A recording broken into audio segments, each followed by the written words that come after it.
একবার এক শিকারি ডাল পেতেছিল, ডালের উপরে ধান ছড়িয়েছিল।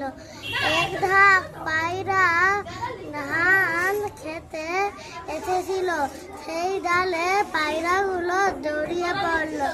তারপরে পায়রা হুঁচুপাতি করে ডালে জড়িয়েছিল। পায়রাগুলো বললো যে